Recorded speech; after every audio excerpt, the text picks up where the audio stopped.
Imagine you are stepping into a gloomy fortress at the end of the 15th century. On the walls, iron spikes bristle. In the courtyard, hunting dogs growl in their cages. Beyond the moat, crossbowmen patrol day and night. Inside, a king sits in the shadows, old, sick, and consumed by endless suspicion. That is Louis XI, the king Europe whispered about as l'universelle aragne, the universal spider. People mocked him with that name, but like all historical nicknames, it held a deep truth. Louis had spun an invisible web, a web of fear, spies, and diplomatic scheming. But it was that very web that held together a kingdom torn apart after the 100 Years' War, shaping it into the France we know today. The story of Louis XI is not the heroic epic of a knight riding into battle. It's the story of a man obsessed with power, who grew up in the shadow of a father he considered weak, who failed miserably in his youth, and then learned to fight not with sword and steel, but with secrets and gold. He understood something few in his era realized, that in politics, victory on the battlefield is temporary, but control over information, that is permanent victory.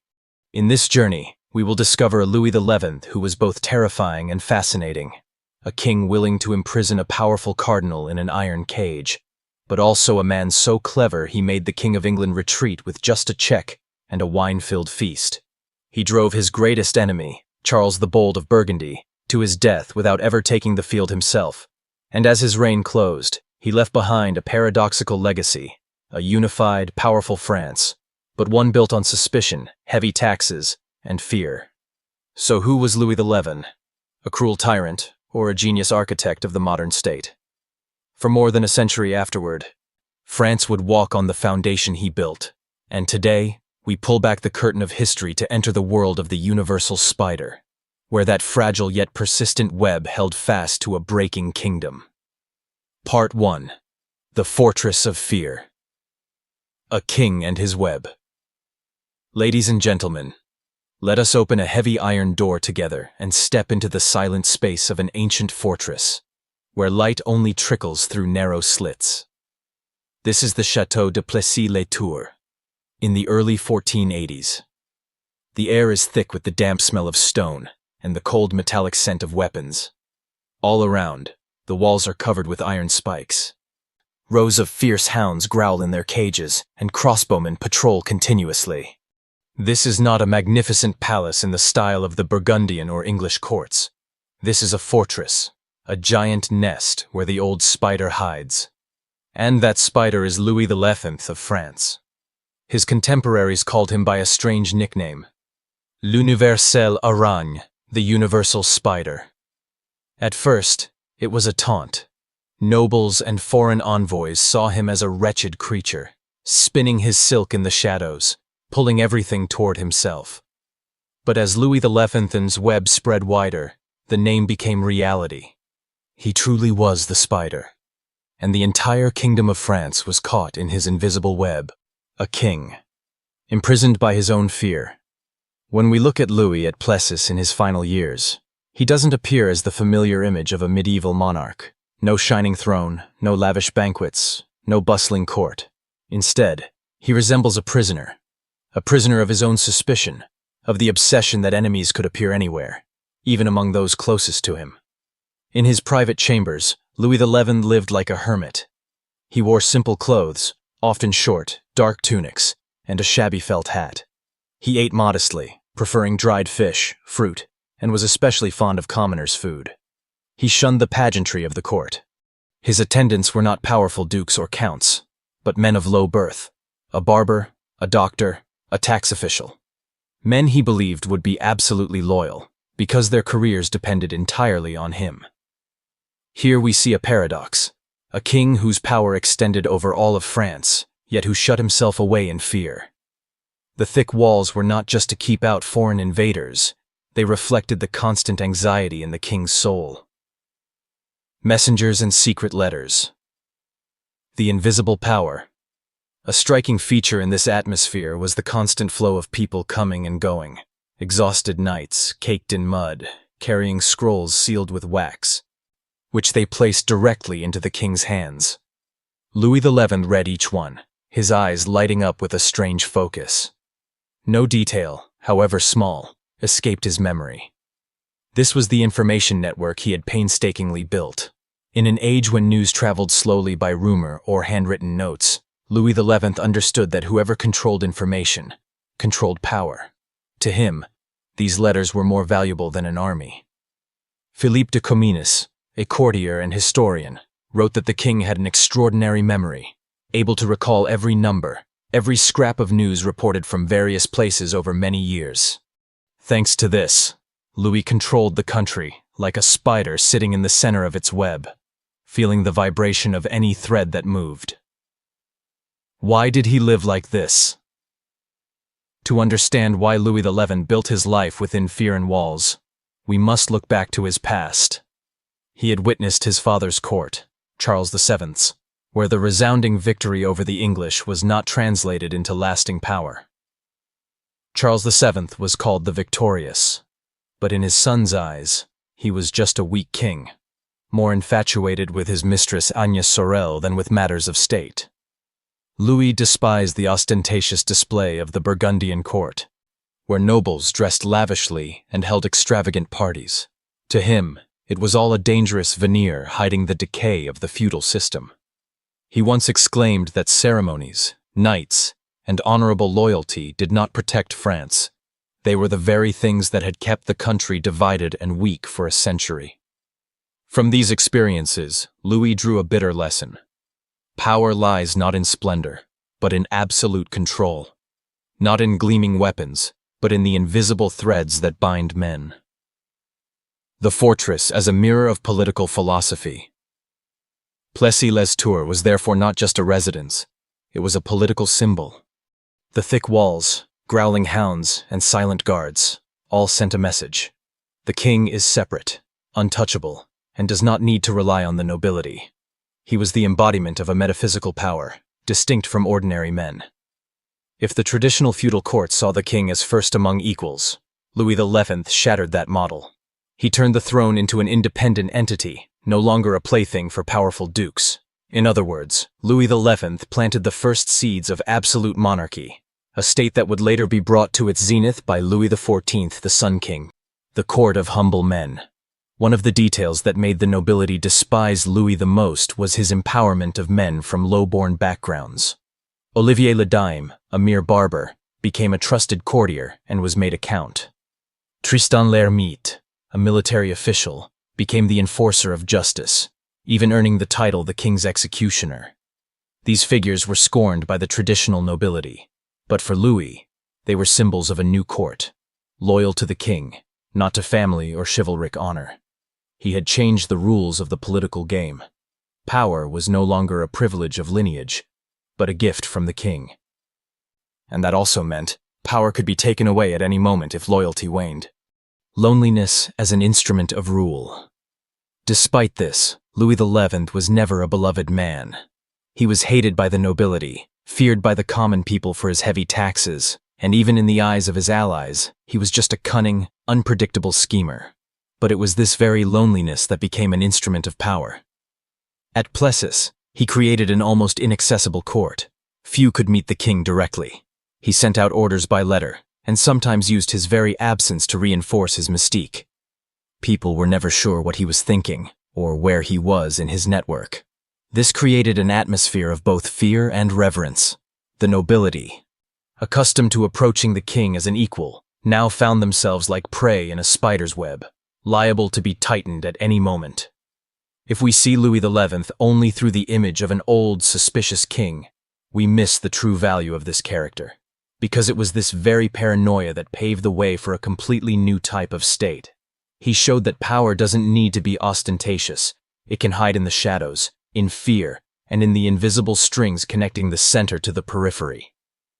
The fortress of Plessis-les-Tours was where Louis lived his final years, but it was also a metaphor for his entire reign. A reign woven with fear, but also with patience and calculation. A reign from which France took its first steps on the path to becoming a modern centralized state. When we look at Louis XI in his fortress, we see the clear silhouette of a solitary spider, hiding in its web, listening to every tiny vibration from afar. But to understand why he became this way, we must trace back to his past, the conflicts with his father, the failures of his early life, and how he forged himself during his years of exile, far from the center of power. Part 2. The Shadow of the Father. The painful lesson from Charles VII.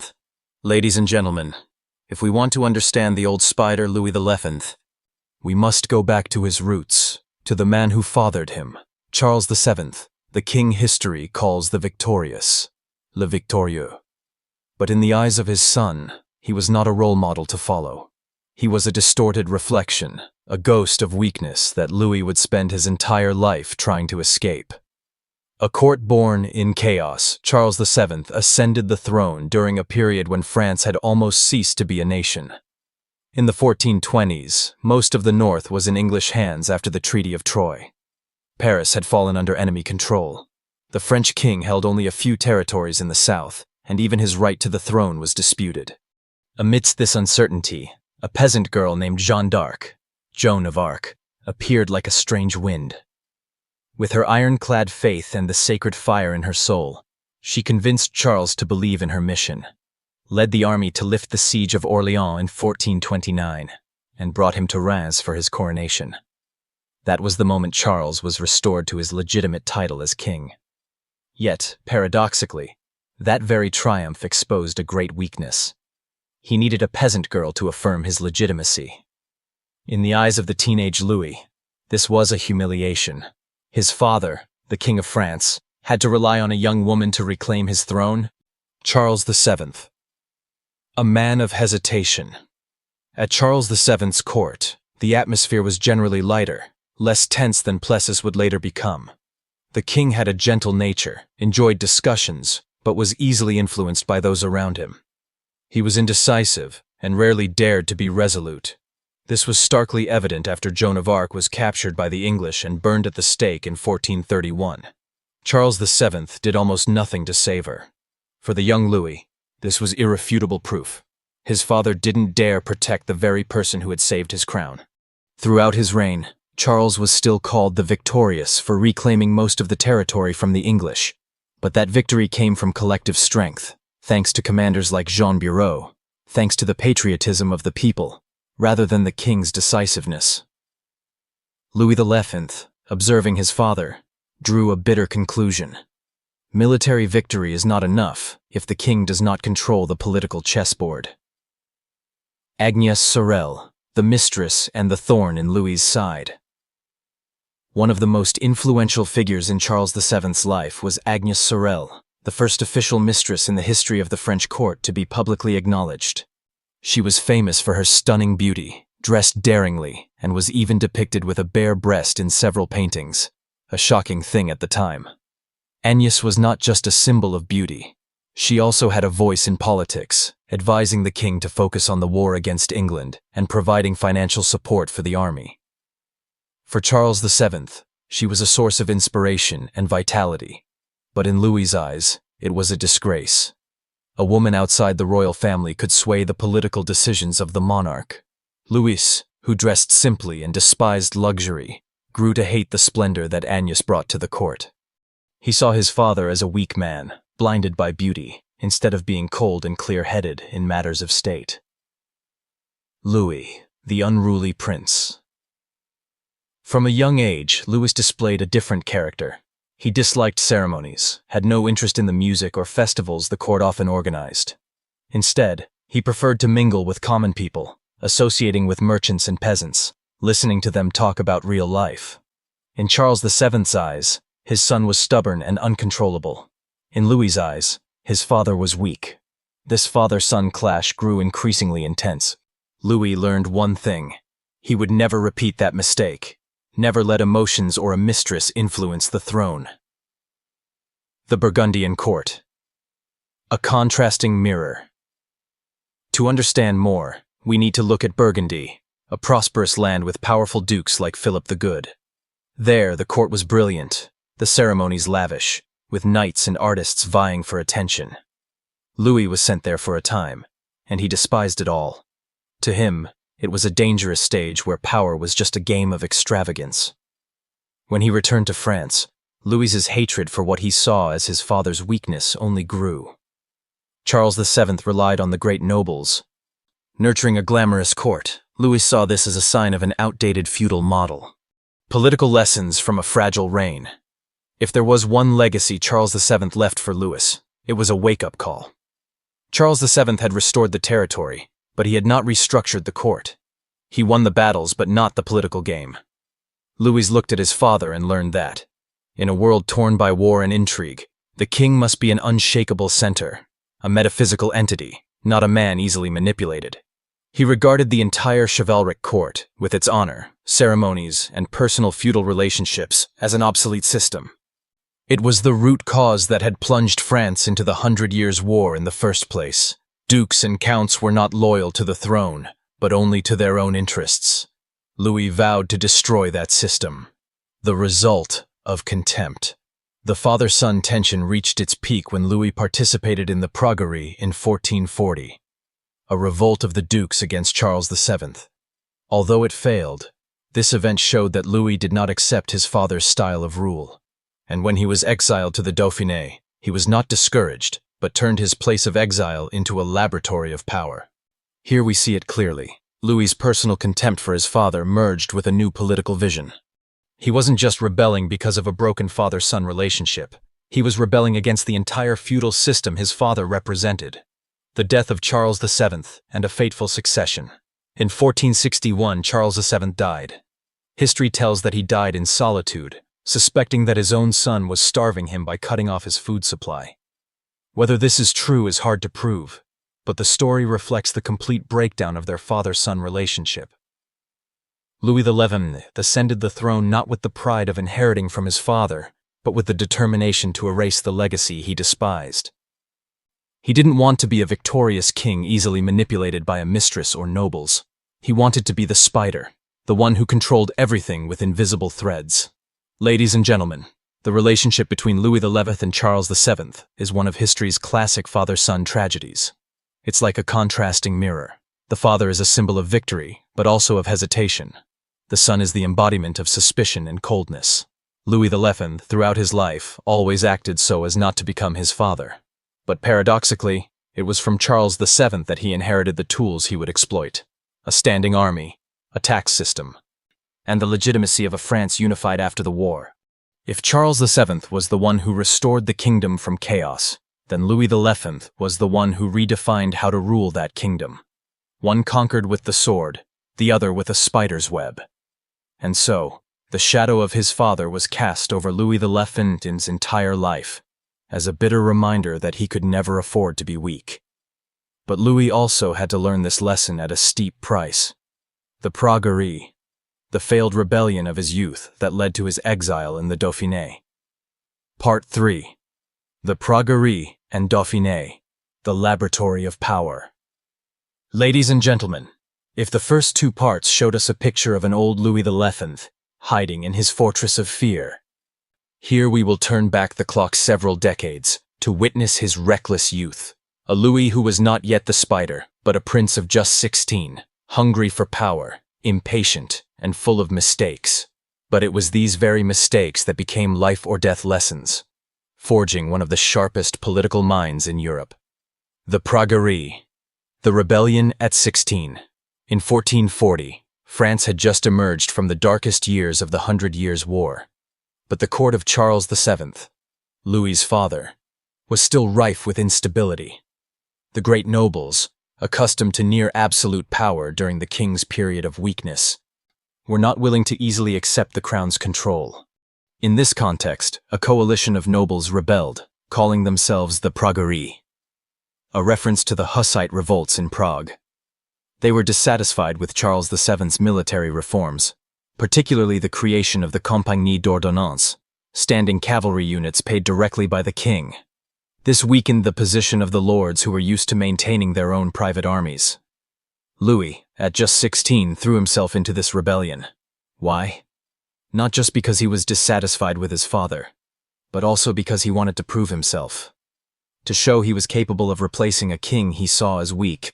It's said the young prince dressed simply, led secret meetings, and raised the banner of revolt against his own father. But the Praguerie quickly failed.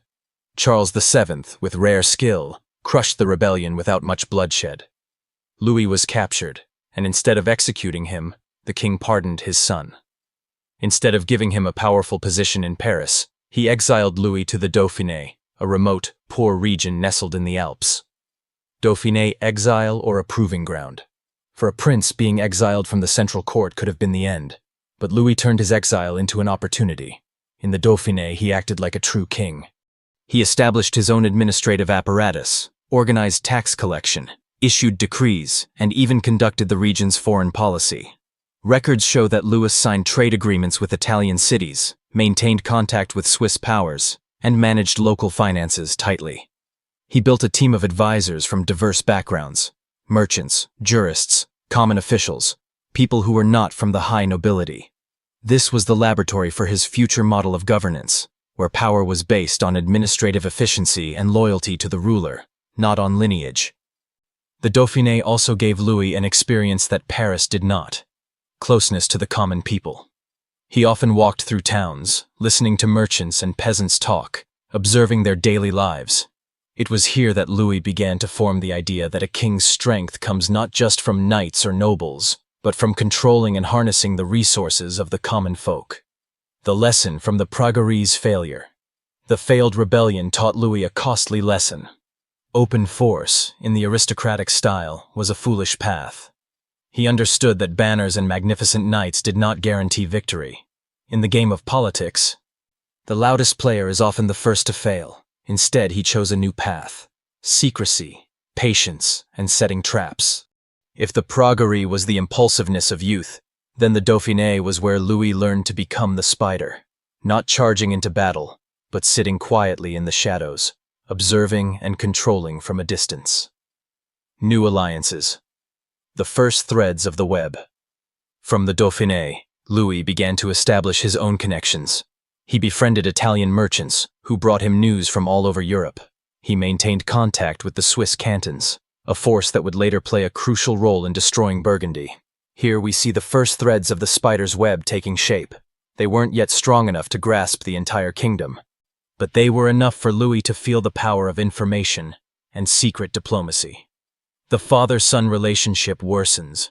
While Louis was building his mini-kingdom in the Dauphiné, his father, Charles VII, grew increasingly worried.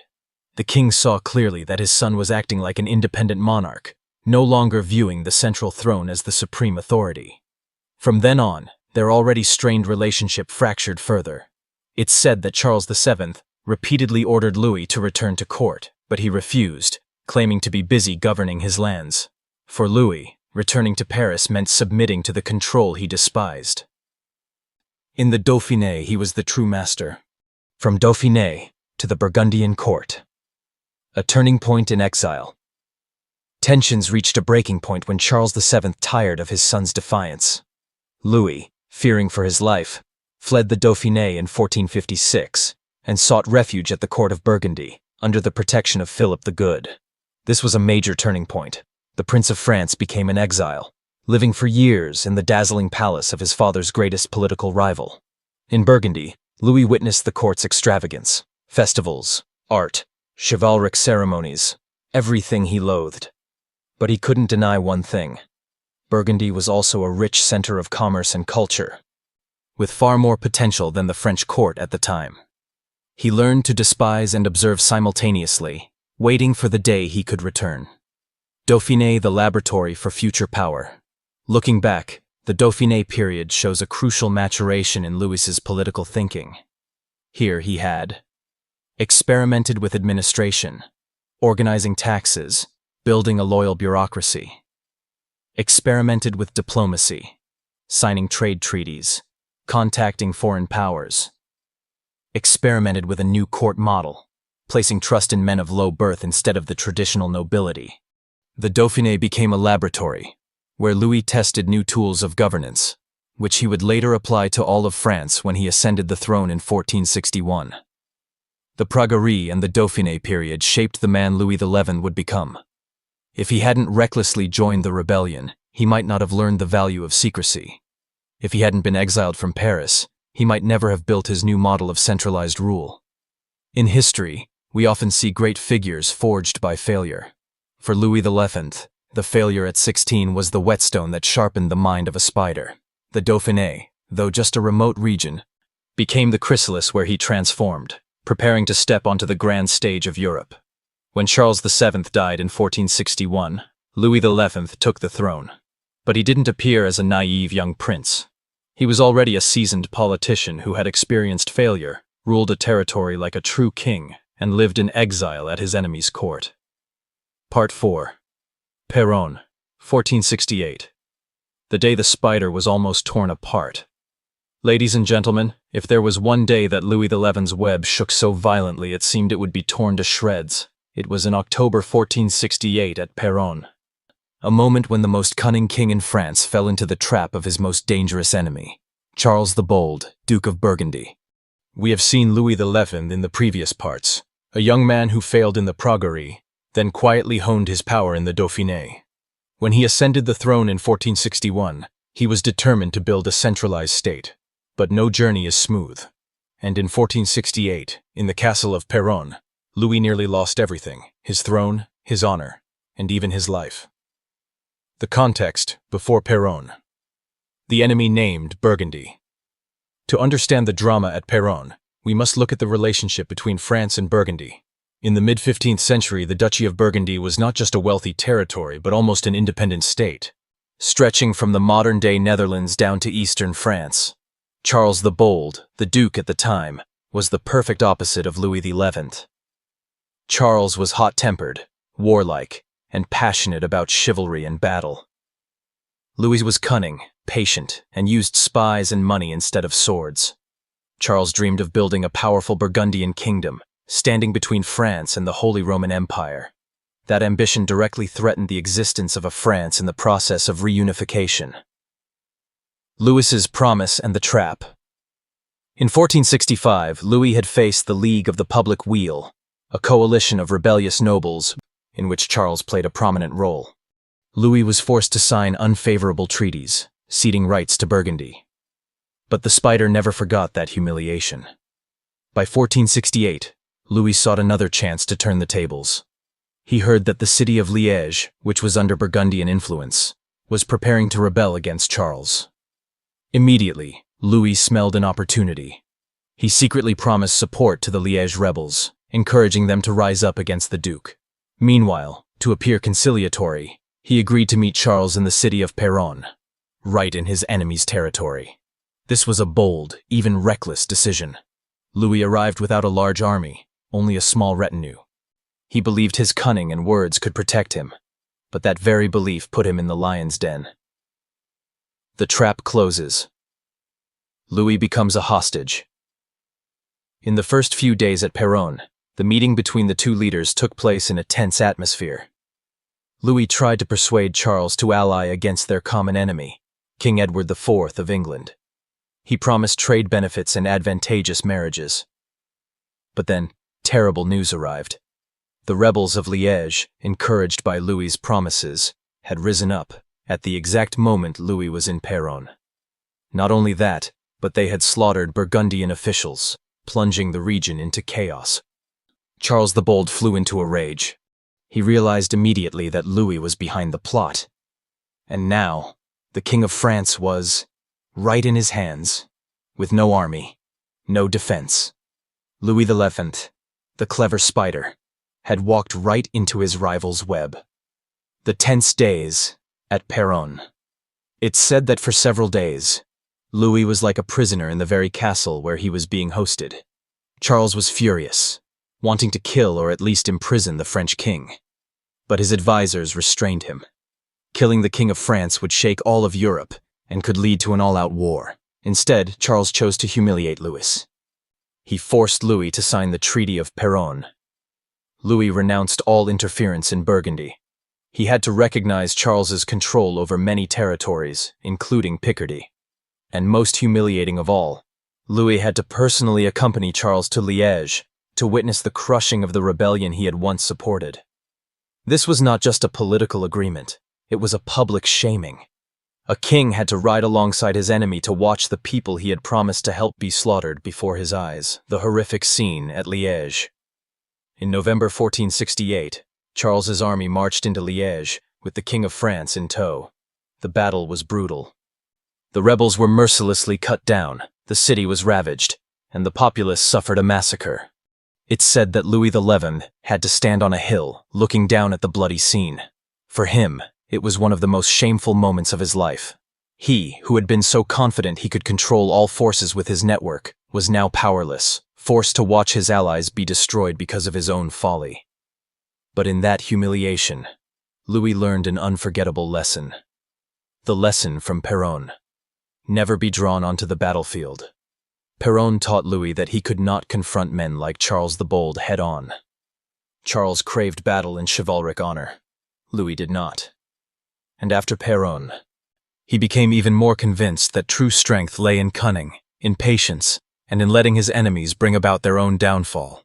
He concluded that a king's power lies not in his sword, but in making others use their swords against each other. This was the philosophy he would apply rigorously in the years to come, especially when weaving the web of alliances to destroy Burgundy without France having to shed a single drop of blood. The spider reborn in the shadows. After signing the treaty and returning, Louis did not collapse. On the contrary, he waited patiently. He understood that Charles the Bold, with his hot temper and excessive ambition, would sooner or later lead himself to ruin. Louis's job was simply to prepare a web wide enough to catch that moment.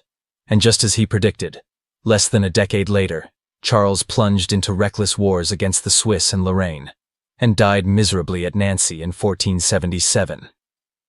But that is a story for later parts. Ladies and gentlemen, Péronne was a dark chapter in the life of Louis XI, but it was also a turning point.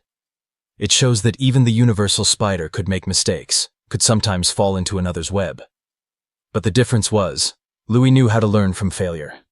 If at the Praguerie, he learned that open force was a foolish path, then at Péronne, he learned to never place himself in the hands of his enemy. He vowed never again to be drawn onto the field of honor. Instead, he would let others fight his battles for him, while he pulled the strings from afar. Péronne, therefore, was not just a humiliation.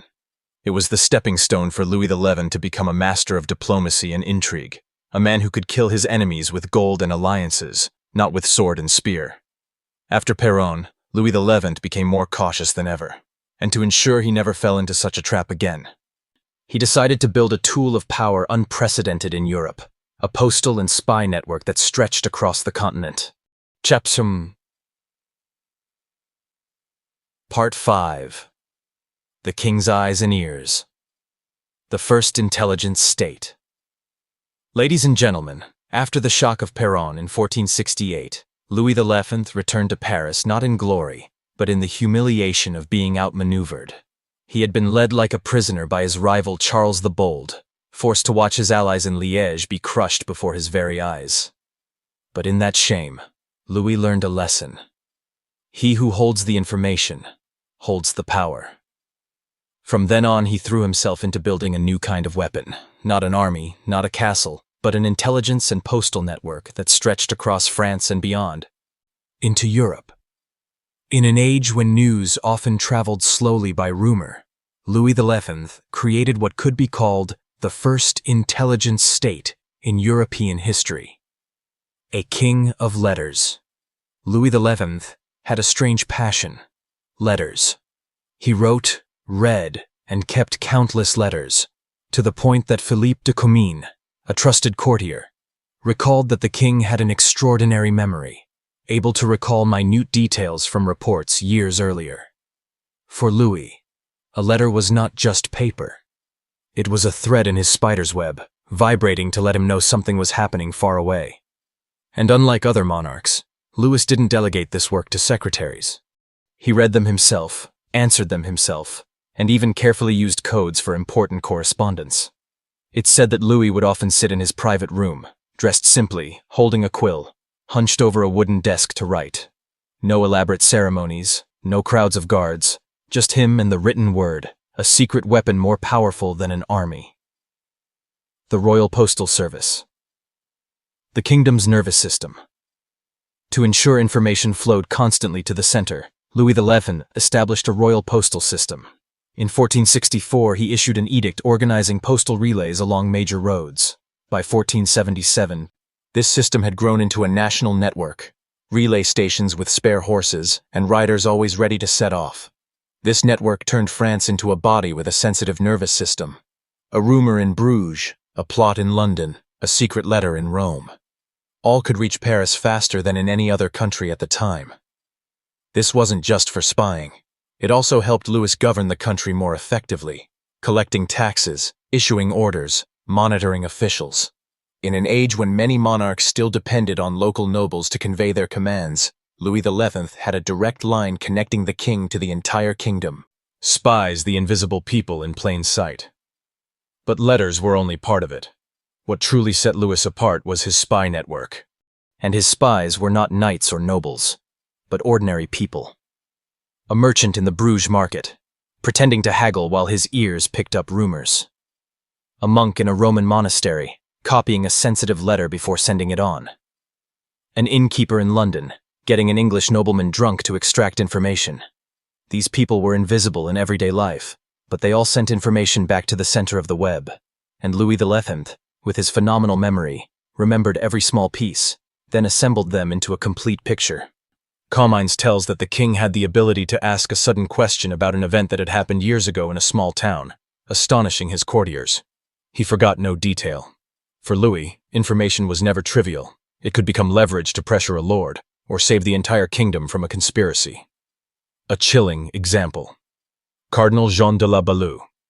Louis XI's intelligence network was starkly demonstrated in the case of Cardinal Jean de la Balue. This was a man of low birth, who, thanks to Louis's patronage, had climbed to the highest ranks of the clergy. But then, he betrayed the king, secretly communicating with Charles the Bold. His treasonous letters were intercepted by Louis's spies. The king was furious, unforgiving. But instead of a quick execution, he chose a more cruel punishment. He imprisoned Balue for 11 years in an iron cage called a fillet. Although many historians today debate the accuracy of the impossibly small iron cage story, the event itself became a symbol. It sent a chilling message. Whoever betrayed the spider would not die quickly, but would live long enough to regret it in confinement. Politics with information instead of swords. What made Louis XI different was that he considered information more important than military victory. Instead of the expense of maintaining an army, he used spies to learn of plots in advance and crush them in their infancy. Instead of going to battle, he spread false information to disorient his rivals. Instead of shedding blood, he bought loyalty with gold. He once famously said when negotiating with King Edward IV of England, "I will drive the English out with pâté, venison, and the good wines of France." That wasn't just a joke, it was a philosophy. A feast and a few bags of gold are cheaper than a war. The enemy in the shadows. However, Louis's network also made him increasingly isolated. The nobility hated him for being controlled. The church was suspicious of his deep interference. The common people feared him for his heavy taxes. He turned himself into the invisible man in his own country, rarely appearing in public, always keeping his distance. But it was this detachment that made him mysterious, unpredictable, and therefore, even more frightening. European monarchs whispered of him as the universal spider, not just because he spun webs, but because no one knew exactly what he was thinking. And in the game of power, uncertainty is a weapon. Ladies and gentlemen, looking back, we see that Louis XI created a fundamental shift in the art of governance. Before him, the king was a knight, leading armies into battle, fighting with the strength of arms. After him, the king became the supreme supervisor, fighting with information, with post, with spies. He laid the groundwork for the modern state. A government capable of gathering and controlling information better than any individual or lord. An administrative system directly connecting the center to every locality, bypassing the intermediate feudal class. A spy network that made his rivals never feel safe. Today, when we talk about national intelligence agencies, from MI6 to the CIA, it's hard to believe that the early prototype was woven in the 15th century, by the hand of a thin, suspicious king, sitting in his gloomy fortress at Plessis. Louis XI learned from Péronne to never let himself fall into the hands of his enemies. And thanks to his postal and spy network, he had eyes and ears everywhere, making it difficult for his opponents to reach him. But information alone was not enough. Louis needed something else, money and diplomatic skill to turn information into real power. Part 6. The Cardinal's Cage. When the spider bites back. Ladies and gentlemen, we have followed Louis XI from his early, failed beginnings to the moment he built an intelligence network that spanned Europe. But a spider's web, to survive, needs not only to spin silk, it also needs fangs.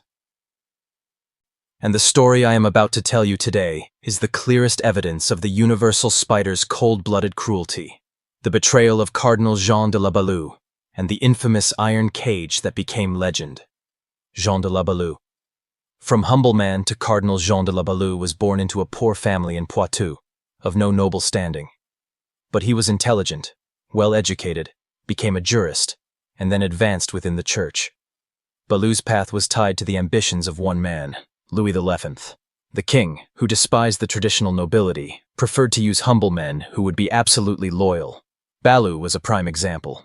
He was discovered by Louis, promoted, and in just a few years, from an unknown priest, Balue became a bishop, then a cardinal, one of the highest dignitaries in the church.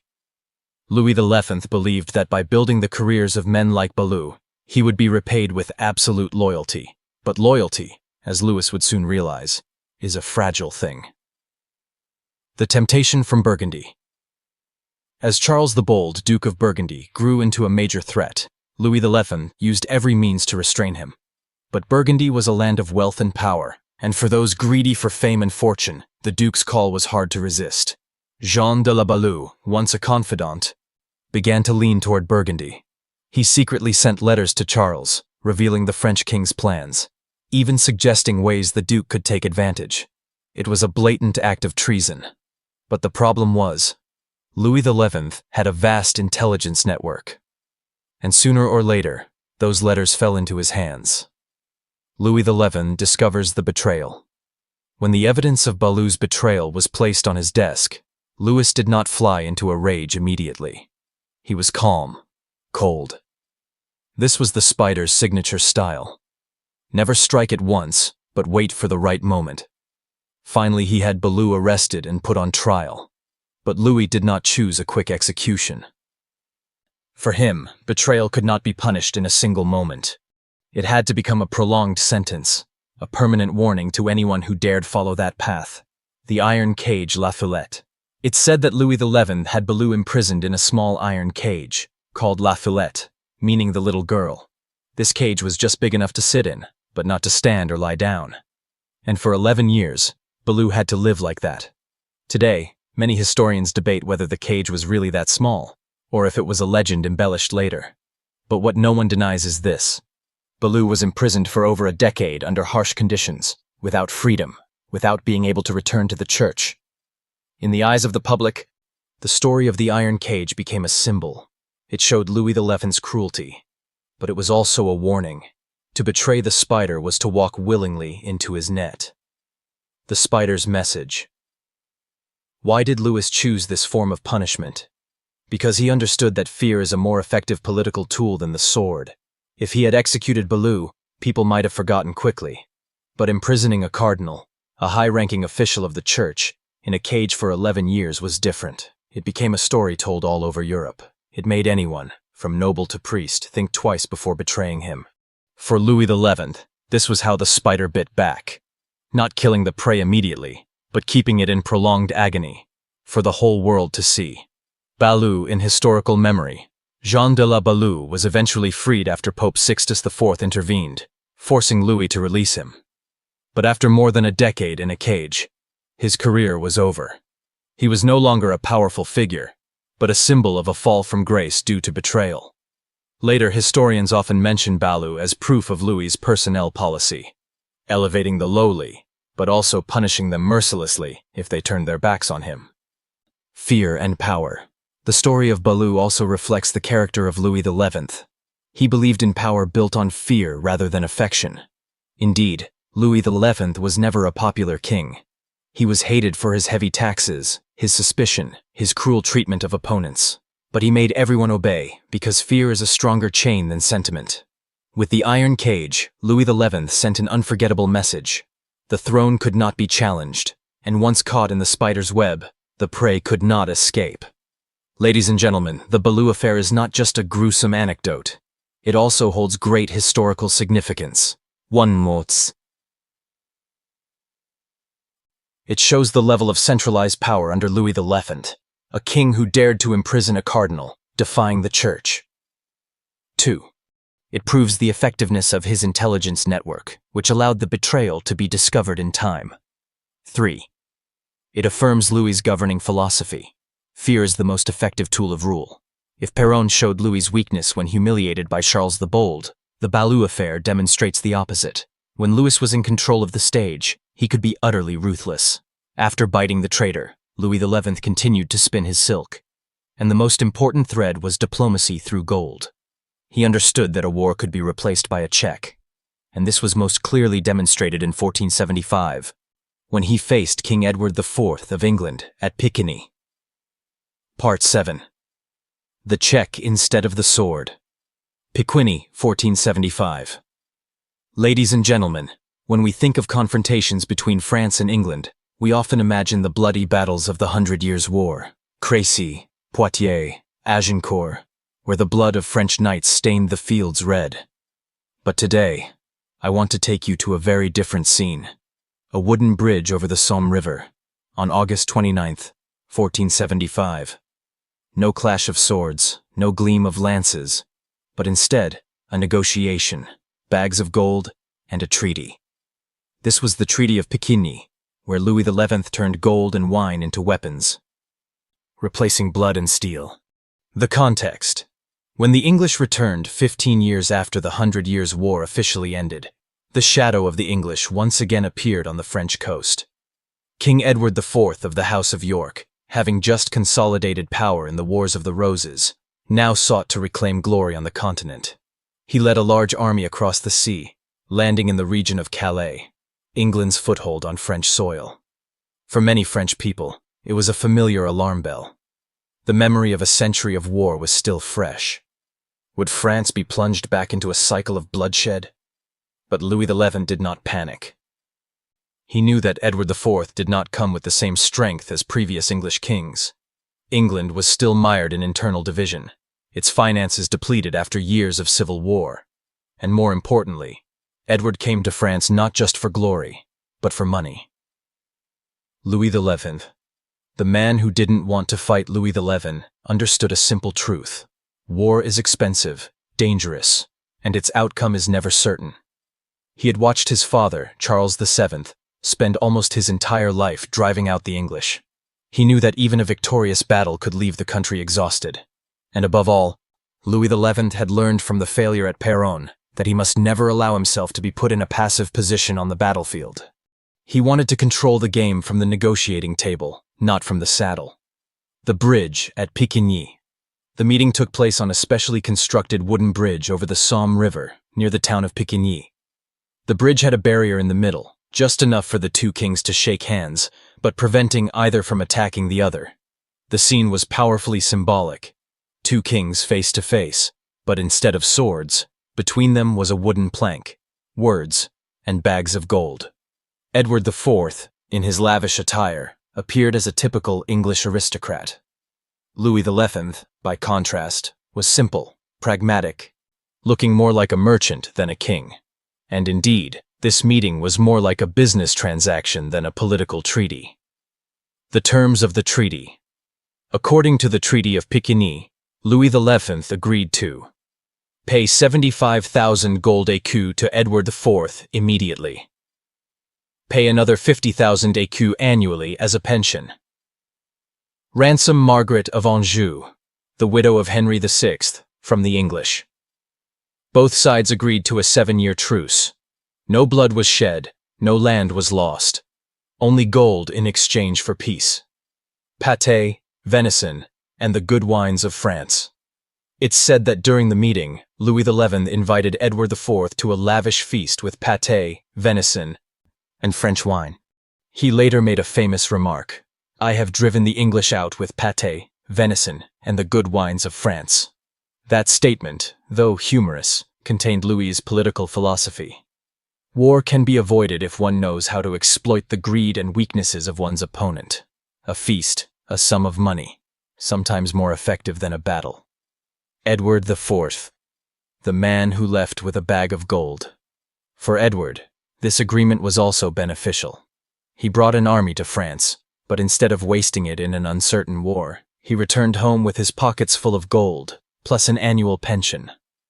For an England exhausted by civil war, this was a success. The English soldiers were even happy. They got paid without risking their lives.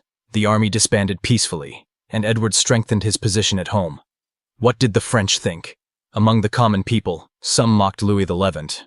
Why buy peace with gold? Some saw it as weakness. But the nobility and officials understood. The price of 75,000 écus and an annual pension was still far cheaper than a war.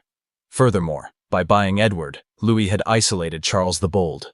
Burgundy lost a crucial ally, and just a few years later, it was this isolation that led to disaster for Charles on the battlefields of Switzerland.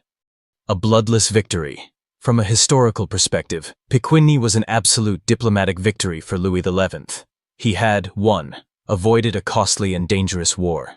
2. Weakened Burgundy's position by detaching England from the alliance. 3.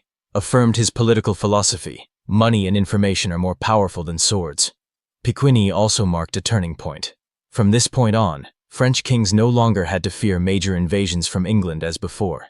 England was consumed by its internal problems, and the main threat to France was now only Burgundy. Ladies and gentlemen, Péronne was not a heroic battle. There were no chivalric songs, no medals to show off. But it paved the way for France's stability, allowing Louis XI to focus all his efforts on destroying Burgundy. It also reflected a shift in European political thinking. The age of bloody wars was gradually giving way to diplomacy, negotiation, and checks. Perhaps that is why they called Louis XI the universal spider. He didn't rush into battle, but sat in his web, waiting for the prey to get trapped, sometimes with just a few bags of gold and a feast of wine. Péronne 1475 was proof of the power of gold and information. But Louis XI didn't just buy off external enemies. He also had to deal with betrayal from within. And there is no story more chilling than that of Cardinal Jean de la Balue, who was raised high by Louis, only to betray him, and live for 11 years in an iron cage so narrow it was suffocating. Part 8. The Bull and the Spider. The Death of Burgundy and the Legacy of France. Ladies and gentlemen, when speaking of the final years of the 15th century, one cannot ignore the great confrontation between two men, two personalities, two entirely opposing philosophies of rule. Charles the Bold, Duke of Burgundy, whom his contemporaries called Le Téméraire, and Louis XI, King of France, the universal spider. On one side was the bull, hot-tempered, warlike, passionate for the glorious light of chivalry. On the other was the spider, patient, spinning his web in the shadows, winning through cunning and time. And the outcome of this duel would not only determine the fate of two men, but also the future of France itself. Charles the Bold. The dreamer of a chivalric dream. Charles became Duke of Burgundy in 1467, inheriting one of the wealthiest lands in Europe. From the prosperous Netherlands to the bustling region of Flanders, he was the last embodiment of the medieval chivalric dream. Charles believed in the power of armored knights, in glory on the battlefield. He built a lavish court in Bruges and Dijon, more brilliant than the palace of the French king. In many eyes, Charles was the true symbol of feudal power, not the simple Louis XI, often dressed in coarse brown cloth at Plessis. But it was this very splendor and pride that led Charles into the invisible trap that Louis patiently laid. Louis XI, the enemy who never fought head-on. After the humiliating defeat at Péronne, Louis vowed that he would never give Charles the honorable battle he craved. Instead of confronting him with an army, Louis used gold and diplomacy to nurture Burgundy's enemies.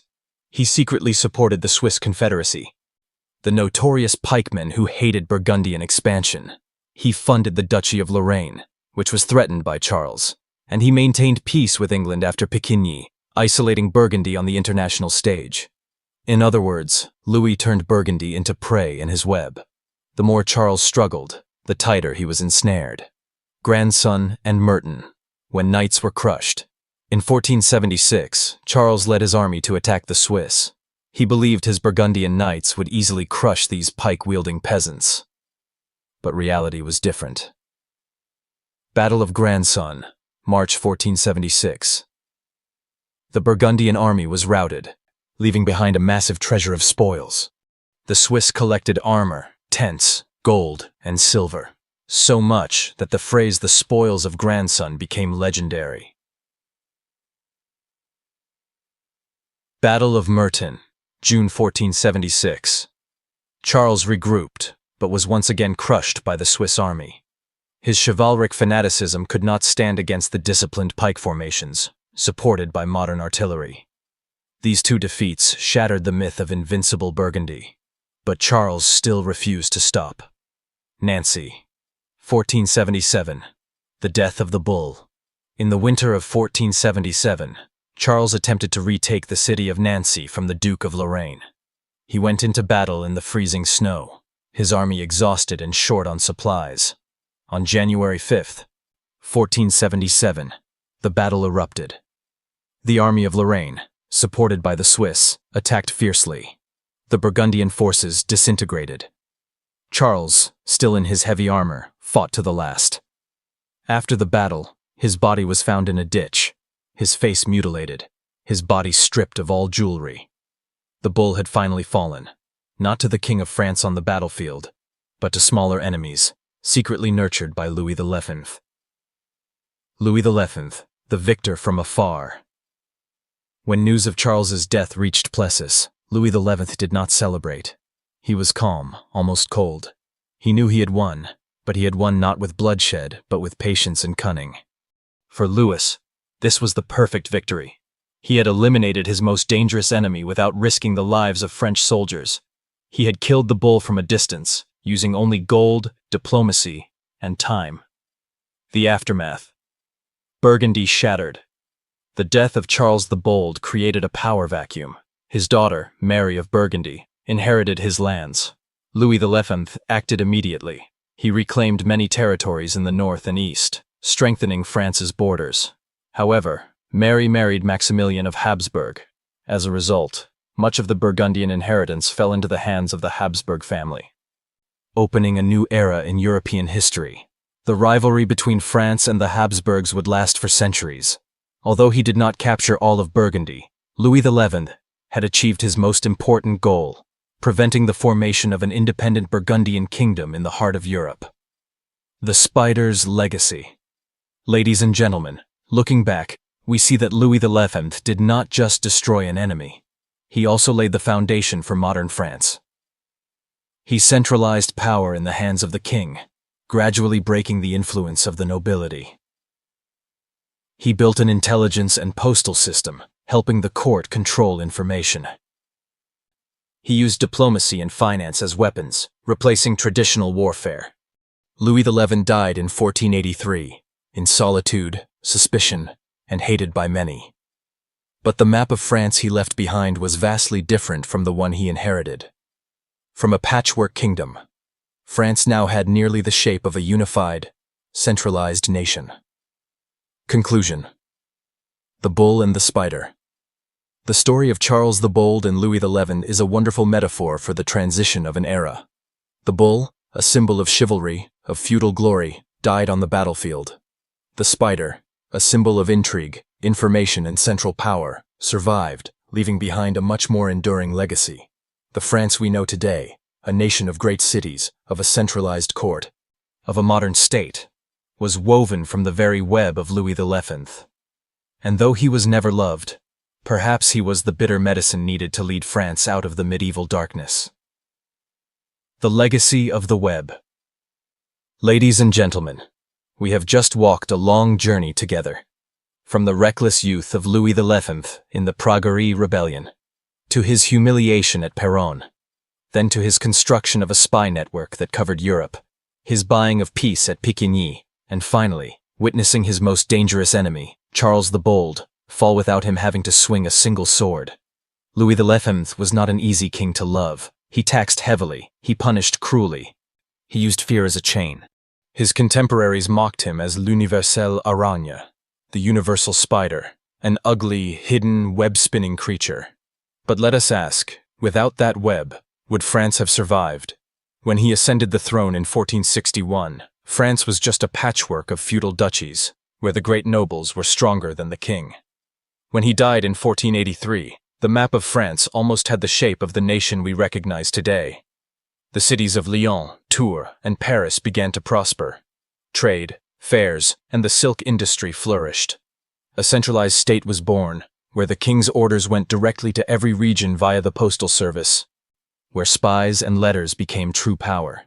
Perhaps history does not need Louis XI to move us, but history needs him to prove a truth. Sometimes, to build a nation, it takes someone unafraid to play the role of the frightening one. He did not seek affection. He sought the survival of the throne and the unity of France.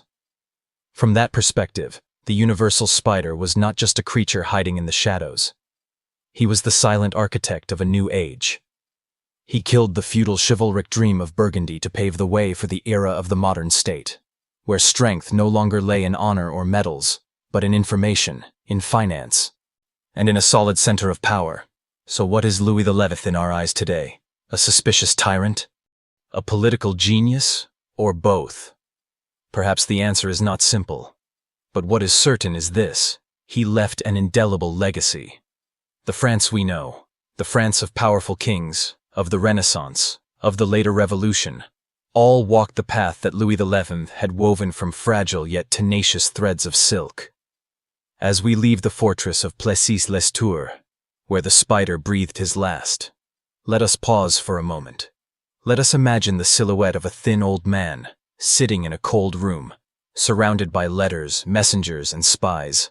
He was lonely, unloved, but in his hands, a nation was born. And now, I want to invite you to reflect. History is not only written by glorious heroes, but also by the scorned, by those who spin webs in the dark. Do we dare to look at the dark side of power, to see that sometimes a necessary evil is the very foundation of a future? If you found something new in this story, an understanding, a different perspective on history, I invite you to share this video so that many others can also hear the story of the universal spider.